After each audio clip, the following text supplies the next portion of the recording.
is probably one of the most auspicious ceremony that we are having in this campus today. And it's something that I have not seen for the last 5 years being here. And this will make everybody, all students, all faculties, everybody could come together and make things happen, which may be the wonder of India. And this is a good start. It happened from a person, I think is extremely respected person, our director, Professor Sharma. Because, before I start, I'm going to take some time today because I have a lot of history to talk. Not much, maybe 20 minutes. And some of the students want to hear my speech, and that's what I said. If you want to hear it, just put something right here, then you can hear it. I'm telling you the story. Professor's plane was late, supposed to be in some flight, and I happened to meet him in the airport for almost an hour and a half. You know what? He knows it all. In that little time, the knowledge, he exactly knows. I have no relation with him. He exactly knows what I have done, who am I, where I come from, and I really puts my hats off the way he spoke about an hour and a half about me. And I think that by looking at what he knows in terms of people capability and work, he will make it happen here, this institution within a first few in India in next 5 years. It'll happen. You watch. And you will be the alumni of this place, and you'll be more proud than anybody else. So that's the way I will start. And I thank to our Dean RNC for making me a keynote speaker. I spent almost 3 days with him, hands on hand, and I have not missed a single lab. He will tell you. All of them from morning 9 o'clock till 9:30 at night. Then going talking to the student also. And I gave everybody one project, which may be another wonder of the universe. I'm telling you, he knows it all. Am I right or wrong? So let me go back. I'll give you a little bit of story about how do you make this country and this institution as within first few around the world maybe. And it could happen. This is where it started. I just wrote out a few things I want to talk about. I'm going to talk about 4 people about the meaning of the research. It is not go published in a paid journal. It is not go published in a Nature. I'll tell you the meaning of in 4 different stories. And I think this will probably be the one of the lecture you'll ever hear from me. And that will impact you today. Let me start with one simple thing. Today, the way our professor Ardhendu Shah working on an optics, where is all started from? It started from one question. Can you make more light by using a low power? That was the question. It started in 1900. Today, you have a system, if you can generate 900 loom of power in a 10 watt or less, you will get a $1 million award, like Fermat's principle that it cannot be those kind of inequality problems still exist. From there, they went back to a thing called black body radiation. Then Planck's come up with a constant that light is discrete and it is behaved like a particle. Hear me? From there, I go back directly, then he calculated something and he got a Nobel Prize in 1950. Here is our little boss, S.N. Bose. What he did, he did not believe the concept of the assumption. And he went back, he started thinking. And you know what? He came up with something. He wanted to publish in German some article, and it got rejected. And this is the way you have to behave to make this place better. Listen carefully. He got a guts to write a letter directly to the Einstein. Einstein looked at it. He rewrote in Germany because he believed it is a great work, and he put it back in the publication. The whole world shook. That mathematics, whole world shook. It all started from that concept, the light. Let me give you, he's gone today. I met him when he was gone in 1974, and he also took one time my interview. I know that man, that's why I get the picture. When I was 15 years old, who took my exam for NSTA scholar, I was with the first 10 in the institution, in the whole India at that time. He knows the meaning of those, because he took the JB NSTS also, our Suman Dev. He knows the meaning of NSTS in those days. I was that scholar. He took my interview. And I also saw him in 1974 when he died in Calcutta. I was in Presidency College around that time, around that. Think about it. Any man who bonds has to go away. They pass away. Nobody leaves. Bose has created something which philosophically I understood, something he said so powerful. The distribution function that Bose created, called Bose-Einstein distribution function. The Fermi-Dirac also created that. Maxwell-Boltzmann distribution existed, many distributions around the whole world. Electrons behaving, Fermi-Dirac distribution function. They don't obey Bose. But Bose has created something which is like any human being who takes a birth has to die. He created a distribution function. I don't think any physicist also knows it here.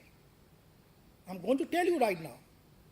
The ultimate fate of an atom, molecule, nuclear should have a formation of condensation.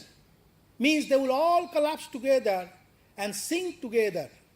And that is what the statistics does. In 1995, it has been proven by 3 people in 3 different places around the world, and they got the Nobel Prize on the concept of Bose's real work. And he probably would get the Nobel Prize if he lived at that time, 1995. What it is, if an electron behaves like a Fermi-Dirac distribution function, then you know that superconductivity electron behaves like a boson. So electron all of a sudden at the last stage behaves like a boson. Light particle behaves like a boson. So anything which doesn't matter what distribution they obeys, at the end, it has to go back to the Bose-Einstein condensation or a phenomena which Bose has predicted. And think of that young man in 1914, thinking of it, no PhD, has a guts, he thinks it's a good job. He wrote a letter to the Einstein, and something, Einstein also recognized it, and that distribution function is the ultimate distribution function he developed, because every atom and molecule at some point will obey that distribution. Today you can do anything you want, but at the end of your life, if I keep cooling the temperature, all of them will sink together. The phenomena of a laser, all amplitude and phase will be all same, the maximum power. And it started from where all this work? Light. Can I make more lumen? And this is the way you have to think. You cannot go back to your professor, you don't know anything. You don't have to deal with your professor. You don't have to deal with anybody. You are a PhD scholar. You need to take your responsibility in hand, write people around the world to get your problem solved. And that exists. And you know what? Einstein replied him. He did not put it under the desk. I got to give you one more example. And this director that is in this campus will answer your question in a second. No other director I've seen ever done it. But in the US they do it. You write a letter to the Gordon Mood, and that is the quality I'm very impressed of. The next person I've seen who was my teacher in Presidency College, the Stephen Hawking, the famous astronomer or astrophysicist. He uses that man's equation, the most humble man I've ever seen in my life, one of the fantastic professors, Amal Kumar Rai Chaudhary. Bose didn't have a PhD. Amal Kumar Rai Chaudhary went back to PhD in cultivation of science in 1944, supposed to work in a material research. He could not finish nothing. He lost his scholarship. He wanted to do gravitation. He got an equation which he believed was right. He decided he wants a PhD. He wrote a thesis. He sent that paper to the Wheeler, John Wheeler, the most famous physicist and mathematician. The whole world shakes with his name. He sent it to him. Do you know what? He got his PhD. And that was his examiner, like we have examiner here. He was his only one. He got his PhD. And that equation is used in Penrose-Hawkins equations and singularity of the gravitation. It's the fundamental equation. Nobody knows him. He's gone in the year 2000, I think 8 or 5, and he was my teacher. In 1982, I've given a presentation in LT16. You can look at it in my name.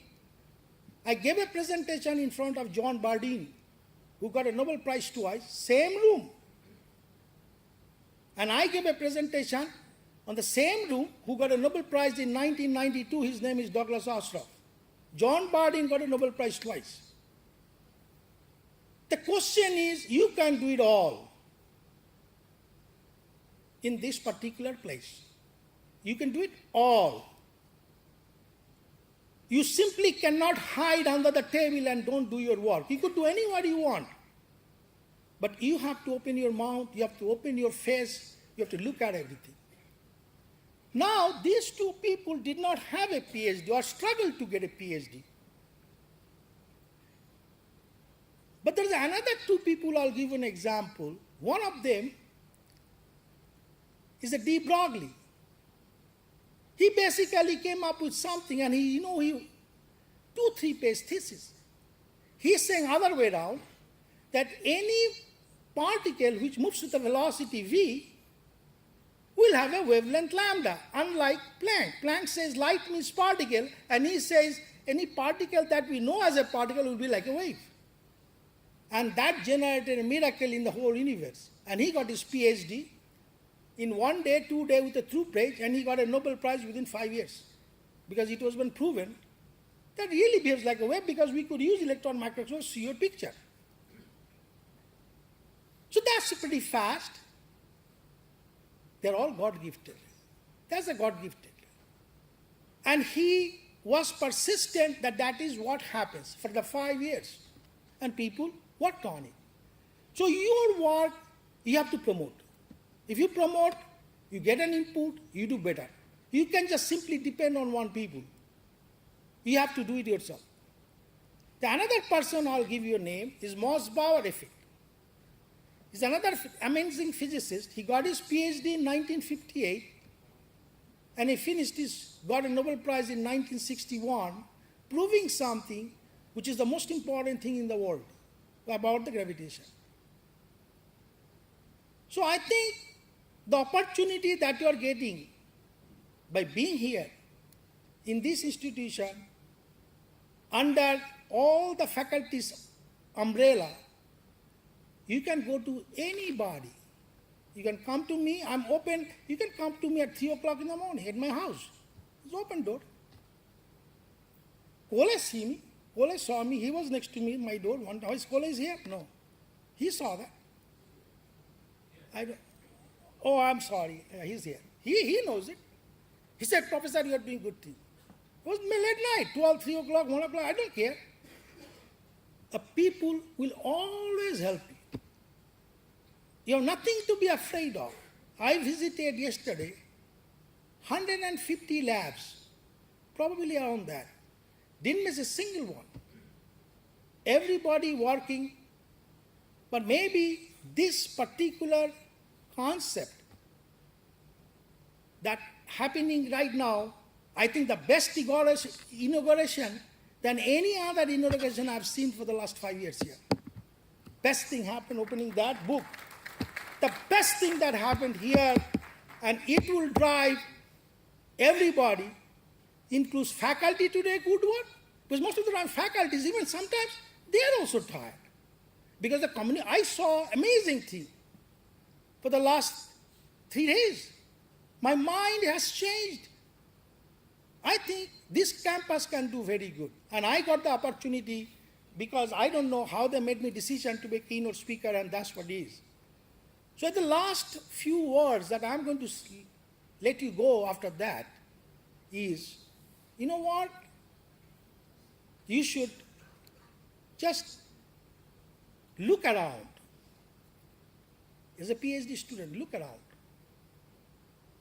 You integrate what you are looking around, what you are listening, integrate it. Then you make your hands dirty. And then you know what is going to happen? One day we'll find in this country, around the world, no women will ever carry bricks on their head. And thank you.